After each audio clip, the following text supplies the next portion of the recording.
అందరికీ వందనాలు. ఈరోజు నా చిన్నప్పటి రోజులలో మా అవ్వ నాకు చెప్పినటువంటి ఒక చిన్న కథని మీకు చెప్పాలని నేను అనుకుంటున్నాను. 2, 3 నిమిషాలు ఉంటుంది వీడియో. కాబట్టి చివరిదాకా చూసి మీరు ఈ కథలో ఉన్నటువంటి భావాన్ని ఎందుకు చెప్పాననేటువంటి విషయాన్ని అర్థం చేసుకోగలరు. ఒక యజమానుడి దగ్గర ఒక పంది, ఒక చీమ 2 పనికి కుదిరాయంట. భోజనం టయానికి మధ్యాహ్నం వేళ యజమానుడి దగ్గరకు కష్టపడి పని చేసి చీమ నీటిగా వచ్చిందంట భోజనానికి. అయితే ఏ పని చేయకుండానే పంది మాత్రం బురదలో బాగా పొలకలాడి ఆ బుడతో అలాగే పోయిందంట యజమానుడి దగ్గరికి భోజనానికి. యజమానుడు రెండింటిని చూసి నీటిగా వచ్చింది కాబట్టి ఇది కష్టం చేయలేదు అని చెప్పి చీమకు ఎండలో కారం భోజనం పెట్టాడంట. ఇది బుడతో వచ్చింది కాబట్టి కష్టపడి వచ్చిందని చెప్పి అర్థం చేసుకొని దీనికి నీడలో మంచి భోజనం పెట్టాడంట. ఇలాగే రోజు జరుగుతూ ఉంది. జరుగుతూ ఉన్నప్పుడు ఆ యజమానుడికి ఒకరోజు డౌట్ వచ్చిందంట.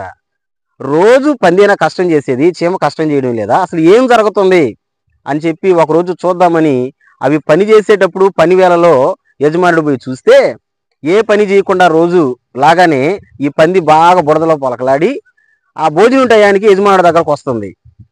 రోజులాగానే చీమ కూడా బాగా కష్టపడి శుభ్రంగా భోజనం టయానికి యజమానుడి దగ్గరకు వస్తుంది. ఆ రోజు తన తప్పును తను తెలుసుకొని పందికేమో ఎండలో కారం భోజనం పెట్టి ఆ రోజు చీమకి నీడలో మంచి భోజనం పెట్టాడంట.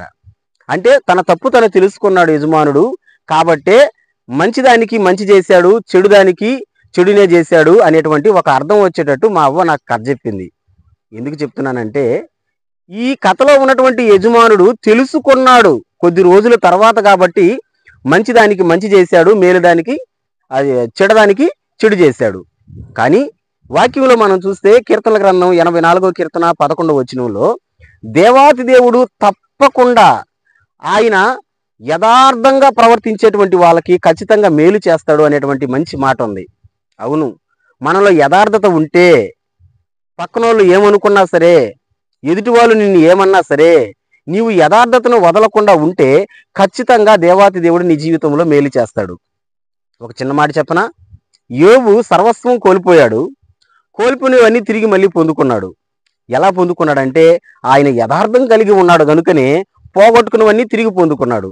అలాగా నా జీవితాలలో కూడా నువ్వేదైతే పోగొట్టుకున్నావో, నువ్వేదైతే నష్టపరుచుకున్నావో తప్పకుండా దేవాతి దేవుడు వాటిని నీకు ఇస్తాడు. నువ్వు యథార్థంగా కలిగి ఉండు. యథార్థంగా కలిగి ఉన్న ప్రతి ఒక్కరికి దేవుడు మేలులు దయచేయును గాక. Praise the lord.